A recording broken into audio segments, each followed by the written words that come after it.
बॉटम्सला from the bottom of the heart salute. बाळाची जननी असणाऱ्या अनेक जण इथे बसलेले आहेत. पत्रकाराच्या आयुष्यात संशोधनाची जननी असणाऱ्या, अवकाशयान अवकाशात घेऊन जाणाऱ्या, क्षेपणास्त्र बनवणाऱ्या, केमिकल कंपनीत R&D चीफ असणाऱ्या अशा अनेक संशोधनाच्या जननी पाहिल्या. पण जी बाळाची जननी तीच संशोधनाचीही जननी ही एकमेव. हे यांचं वैशिष्ट्य आहे. यांच्या कामाचं महत्त्व काय माहिती आहे? दरवर्षी आपल्याकडे आपल्या समुद्रामध्ये आपण बायोग्रेडेबल नसणारं जवळपास 80 लाख मेट्रिक टन एवढं प्लॅस्टिक डंप करतो की ज्याच्यामुळे आज समुद्रामध्ये माशांपेक्षा प्लॅस्टिक जास्त आहे अशी परिस्थिती आहे. आणि जे जमिनीवर राहतं त्यात फक्त 5% ते 6% आपण त्याचं विल्हेवाट व्यवस्थित शास्त्रोक्तरित्या लावतो. बाकीचे हे या धर्तीवर 400 ते 500 वर्ष एक प्रकारचं ओझं आणि पर्यावरणाची हानी करत आपल्या आजूबाजूला इतस्ततः पडलेलं असतं. त्यावरचा उपाय त्यांनी शोधला. एक वैयक्तिक समस्येला सामाजिक बनवलं आणि त्यातून व्यवसाय उभा केला. हे यांचं वैशिष्ट्य. पर्यावरणाची कळकळ ही प्रेरणा आहे. पैसे मिळवणं ही प्रेरणा नाही आहे. पैसे हा त्यातला साईड ज्याला आपण म्हणू, साईड इफेक्ट म्हणू, तो साईड इफेक्ट होता.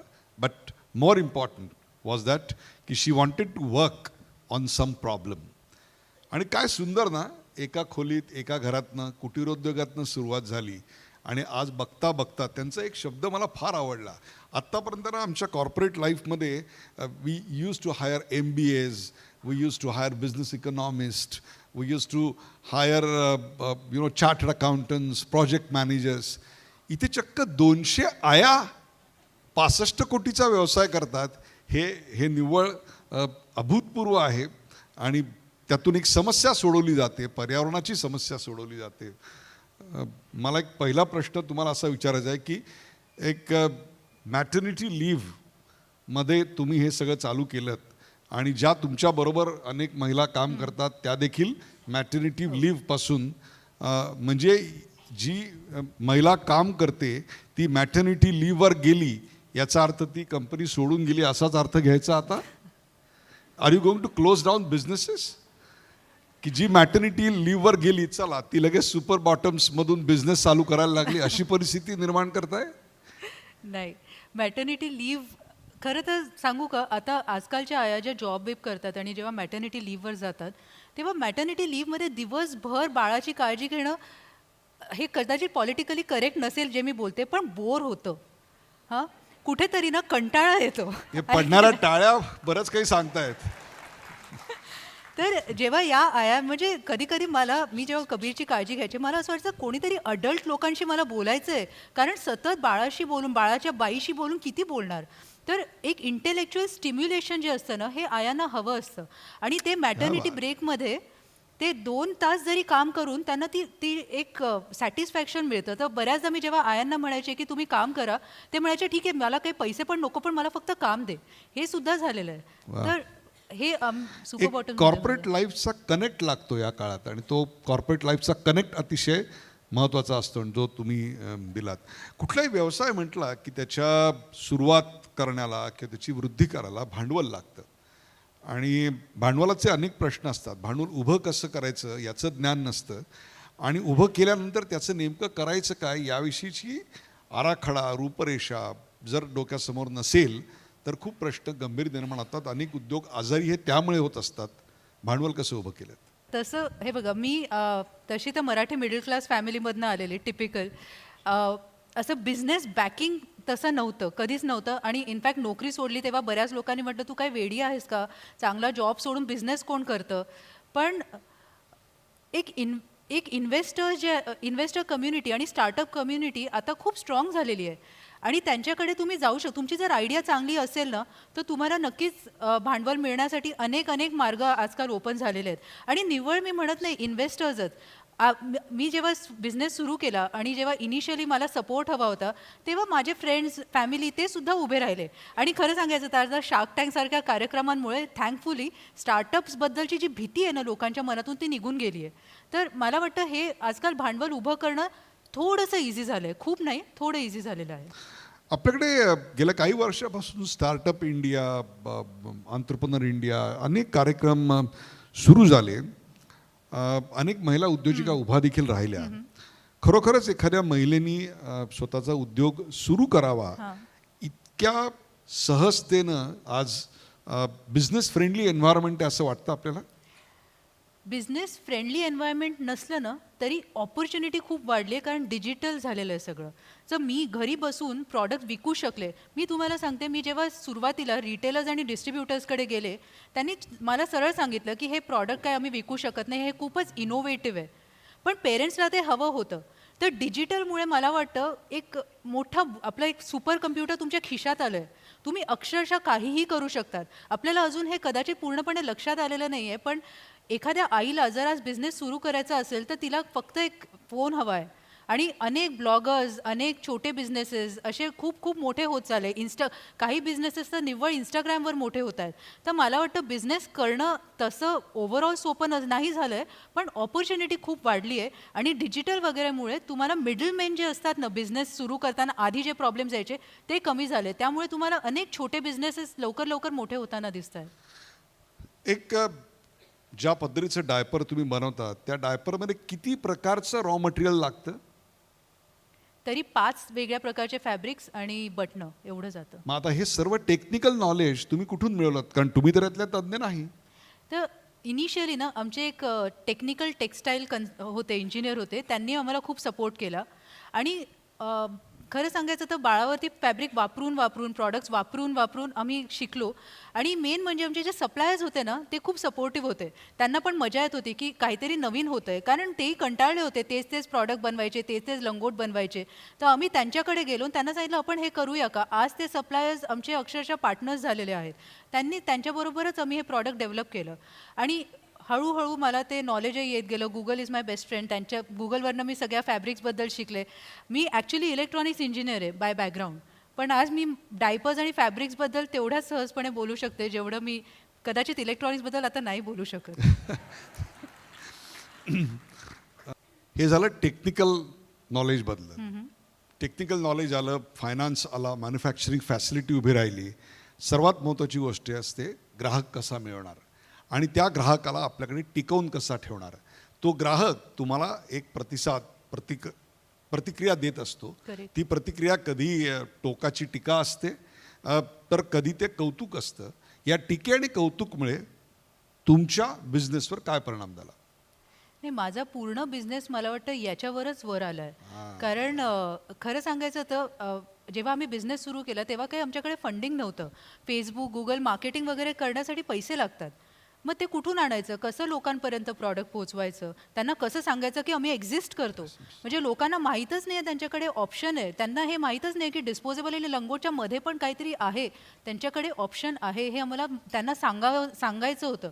मग आम्ही काय केलं, आम्ही आयांकडे गेलो. आयांना सांगितलं की तुम्ही 10 आयांनी जर प्रॉडक्ट वापरलं आणि त्यांना आवडलं तर आम्हाला गॅरंटी होती की या 10 आया 100 आयांना नक्की सांगतील. आणि ॲक्च्युली तसंच आमचं प्रॉडक्ट पॉप्युलर झालं की आधी आम्ही काही ग्रुप्समध्ये प्रचलित केलं, त्याच्यानंतर त्या आयांना आवडलं, त्यांनी अजून 10 आयांना सांगितलं. आणि आम्ही अजून एक काम केलं, आम्ही या आयांना ना आमचे चॅनल पार्टनर्स बनवलं. आम्ही सांगितलं तुम्हाला प्रॉडक्ट आवडलं ना मग तुम्ही आमच्याशी जॉईन व्हा आणि आमचे चॅनल पार्टनर व्हा. आणि तुम्ही त्या पद्धतीने आम्ही आयांनाही इन्कम देत होतो. आणि त्याच्यामुळे आमचे जे ॲडव्होकेट्स होते ते छोट्या ग्रुप्समध्ये सुद्धा आहेत. म्हणजे तिरुपूर मॉम, गोवा मॉम्स अशा छोट्या ग्रुप्समध्ये सुद्धा आमचे ब्रँड अँबॅसेडर्स आहेत. तिथून क्लॉथ डायपर्सची आम्ही हे पॉप्युलॅरिटी करतो. आता हे जे मायक्रो मार्केटिंग आहे ना, हे पॅम्पर्स वगैरे कदाचित करू पण शकणार नाही आणि केलं तरी ते ऑथेंटिक नाही वाटत. पण आमच्या आया जेव्हा सांगतात की मी माझ्या बाळावर हे प्रॉडक्ट वापरतीये, तुम्ही पण वापरून बघा, ती ऑथेंटिसिटी जी असते ना ती खूप वेगळ्या लेवलची असते आणि ती आम्ही मिळवली आहे. वा. ज्या मार्केटमध्ये तुम्ही उतरलात त्या मार्केटमध्ये खूप मोठ्या प्रमाणावर स्पर्धा आहे. आणि ती स्पर्धा केवळ देशी प्रॉडक्ट्समधून नाही आहे, तर खूप मोठे आंतरराष्ट्रीय ब्रँड्स त्यांची प्रचंड मोठी मार्केटिंगची ताकद, डिस्ट्रीब्युशनची ताकद, पैशाची ताकद, टेक्निकल नॉलेजची ताकद, जाहिरातीची ताकद हे सगळे घेऊन उतरतात. त्यावेळी एकच पर्याय असतो, तो म्हणजे आपली गुणवत्ता टिकवायची आणि दुसरं जे प्रोडक्ट तुम्ही बनवता ते अफोर्डेबल बनवायचं, हो. Easy to afford. तुम्ही तुमचं प्रोडक्ट अफोर्डेबल, सहज परवडेल कसं बनवलं. सो जसं तुम्ही बरोबर म्हणालात की त्यांच्याकडे सगळी पॉवर होती, पण अफोर्डेबिलिटीचं सांगते. एक डायपर जे मी तुम्हाला दाखवला आकडा, सगळं मॅथ जर केलं तर एक बाळ साधारणतः 5 ते 6,000 डायपर त्याच्या 3 वर्षात वापरतं. एक डायपर 10 रुपयाला येतं, म्हणजे किती? 50,000 रुपये. 50,000 रुपये आपण फक्त पॉटी मॅनेज करायसाठी खर्च करतो आहोत. आमचं डायपर एक साधारण 300, 400 ते 700 अशा रेंजमध्ये येतं आणि तुम्हाला 10 डायपर लागतात. तेच 10 डायपर तुम्ही 3 वर्ष वापरतात. त्यामुळे जे लाईफ सायकल असतं ना, लाईफ सायकल कॉस्ट जी म्हणतात, ती आमच्या प्रॉडक्टबरोबर अक्षरशः 1/4 वर येऊन जाते. तर त्यामुळे अफोर्डेबिलिटी एक होतं.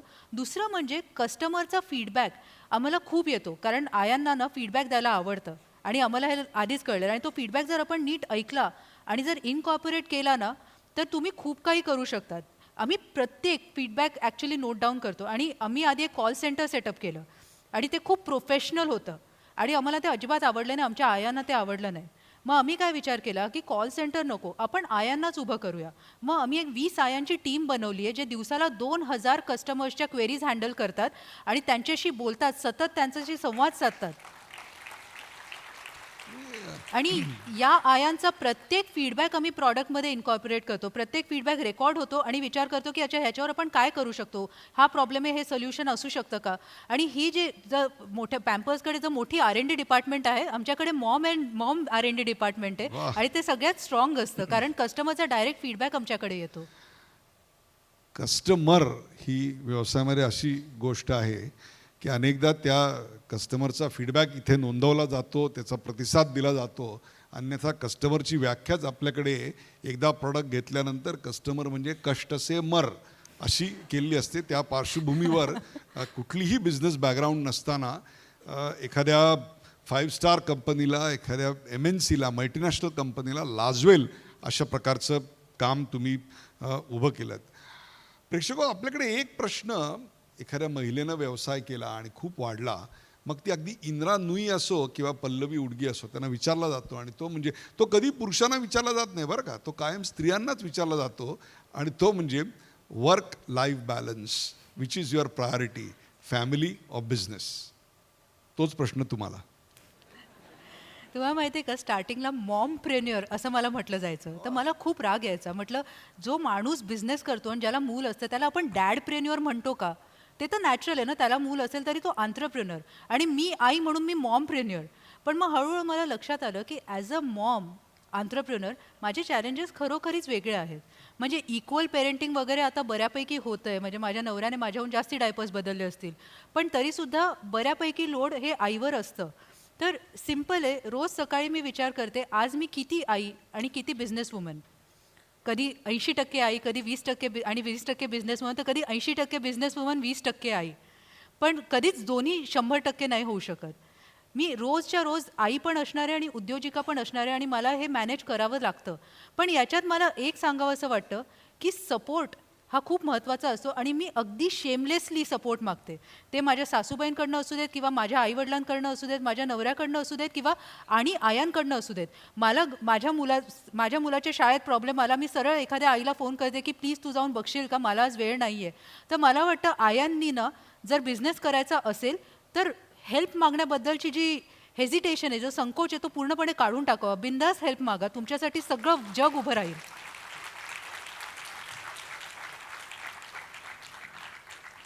इंदिरा नुईचं एक प्रसिद्ध मुलाखत आहे, त्यात त्या असं म्हणतात की you can't have it all, you can't have it. You have to miss something. इतकं यश मिळवल्यानंतर काहीतरी गमवावं नक्कीच लागलं. काय गमवलं, काय हरवलं, काय हातातनं निसटून गेलं असं वाटतं? हा प्रश्न मला खूपदा पडतो. याचं उत्तर माझ्याकडे अजून तरी नाही आहे. पण त्यातल्या त्यात आपण काय बेस्ट करू शकतो हा मी विचार करते. आणि सगळ्यात जास्त जर कुठे खटकतं तर ते आहे की माझ्या कबीरला मी तेवढा वेळ देऊ शकत नाही जेवढ्या आणि आया देऊ शकतात. पण मग आपण याच्यातलं सोल्युशन काय काढायचं, तर जेवढा वेळ मी त्याच्याबरोबर देऊ शकते ना, थोडा असला तरी तो क्वालिटी वेळ असतो. मग जरी मी दिवसातले 2च तास त्याला दिले तरी ते 2 तास अतिशय चांगले 2 तास असतात. मग ते त्याच्यासोबत मी बाजूला किचनमध्ये काम करताना वगैरे नाही करणार, एवढा मी प्रयत्न करते. पण yes, you possibly can't have it all, at least not now, असं मला वाटतं when you are a woman entrepreneur. व्यवसाय म्हटला की ताणतणाव आले, चढ उतार आले, मोमेंट्स ऑफ स्ट्रेस आले. जेव्हा असे ताणतणाव येतात तेव्हा ते प्रसंग कसे हाताळता? कुठली शक्ती तुमच्या कामी येते? मी माझ्या नवऱ्याला हलवते की अरे काहीतरी कर ना, मला टेन्शन येतं आहे. पण मला वाटतं की अगेन सपोर्ट म्हणजे माझे मिस्टर असू देत किंवा माझी टीम असू देत, जी कोर टीम आहे ना माझी, ती खूप भक्कम आहे. आणि बिझनेस काय फक्त मी उभा नाही केला आहे, खरं तर ही टीम जी आहे ती इतकी सॉलिड आहे. मला टेन्शन आलं की मी त्यांना फोन करते, यार असं असं होतं आहे, काय करायचं? आणि त्या म्हणतात की पल्लवी टेन्शन नको घेऊ, पण काहीतरी सोल्युशन निघेल. आणि आतापर्यंत नेहमी सोल्युशन निघालं आहे, त्यामुळे ठीक आहे. पण स्ट्रेस आला की तेच आहे, you have to fall back on other people, असं मला वाटतं. तुमचे जे जवळचे नातेवाईक असतात किंवा तुमची जी टीम असते त्याच्याबरोबर मिळून आपण सोल्युशन काढलं तर ते मॅनेज होतं. वा, तुमची ही सगळी उत्तरं ऐकत असताना याच व्यासपीठावर मी जयंती कठाळे यांची मुलाखत घेतली होती. जरूर आपण सगळ्यांनी पहा, त्यातली उत्तरं आणि यात अनेक ठिकाणी मला साम्य आढळतं आहे. एक शेवटचा प्रश्न की गेल्या काही वर्षातला हा प्रवास आज एका टप्प्यावर येऊन पोहोचलेला आहे. आजपासून 10 वर्षांनी तुम्ही स्वतःला कुठं पाहता? तुमच्या व्यवसायात 65 कोटीचा 500 कोटी होईल हे उत्तर नाही, तर त्याच्यासाठी तुमचा जन्मच नाही हे तुम्ही सिद्ध केलेलं आहे. तुम्ही काहीतरी प्रॉब्लेम शोधता, मग तो पर्यावरणाचा असेल किंवा काय असेल, त्याच्यावर काम करता आणि त्यातून व्यवसाय उभा राहतो आणि त्या कुटीर उद्योगाचं लघु उद्योगात, मध्यम उद्योगात रूपांतर होतं. हा तुमचा आत्तापर्यंतचा प्रवास आहे. आता काय खुणावतंय? कुठली समस्या समोर दिसते ज्याच्यावर तुमच्यातल्या आईला नव्हे, आई इतक्याच महत्त्वाच्या असलेल्या संशोधकीला काम करावं असं वाटतं? आता सध्या म्हणजे खरं तर सुपर बॉटम्स आता बऱ्यापैकी मोठी झाली आहे, पण मला असं वाटतं प्रवास आत्ताच सुरू झाला आहे. जसं प्राचीला पर्यावरणाला घेऊन टेन्शन येत होतं, मला तसं खूप खूप टेन्शन येतं. आणि मला असं वाटतं की आपल्याला खूप काही करावं लागणार आहे. तर आम्ही इंटरनली आमचा एक विजन आणि मोटो आहे, changing the world one diaper at a time. आम्हाला असं वाटतं एक एक डायपर जरी आपण वाचवत गेलो ना तर खूप काही होऊ शकतं. आणि मेकिंग क्लॉथ मेन स्ट्रीम. आज मी डायपर म्हटलं, जेव्हा मी डायपर शब्द म्हटलं तर तुमच्या डोळ्यासमोर डिस्पोजेबल डायपर आलं नाही का? मला अशी सिच्युएशन आणायची आहे किंवा डायपर म्हटलं की आपल्यासमोर क्लॉथ डायपर उभं राहील. आणि दॅट इज द विजन. कारण त्या दिवशी असं वाटेल की आपण काहीतरी खरोखर चेंज केलं आहे. आपण एक जरी प्रॉब्लेम सॉल्व्ह मला असं वाटतं मी जर फक्त डायपर्सचा जरी निव्वळ प्रॉब्लेम सॉल्व्ह करू शकले सुपर बॉटम्सद्वारा, तरी या पूर्ण क्लायमेट चेंजमध्ये एक मोठा मोठा हातभार लागेल. वा, प्रेक्षको, एक छोटीशी संवेदना एका आईच्या मनामध्ये निर्माण झाली आणि त्याचं एका व्यवसायात कसं रूपांतर झालं, त्याचा प्रवास आपण पाहिला. त्याहीपेक्षा ही एका बदलत्या स्त्रीच्या रूपाची नांदी आहे असं मला वाटतं. She is a part of vast untapped potential of women entrepreneurs who wants to have it all. त्याचंच पल्लवी उटगी या उत्तम उदाहरण आहेत. पण त्या केवळ व्यवसाय करत नाहीत, तर त्या व्यवसायाबरोबर पर्यावरणाचं भान राखणारा व्यवसाय उभा करतात. हे त्याचं वैशिष्ट्य. जी बाळाची जननी तीच संशोधकाची जननीही. काय म्हणू मी त्यांना शेवटी? मा तुझे सलाम. थँक्यू.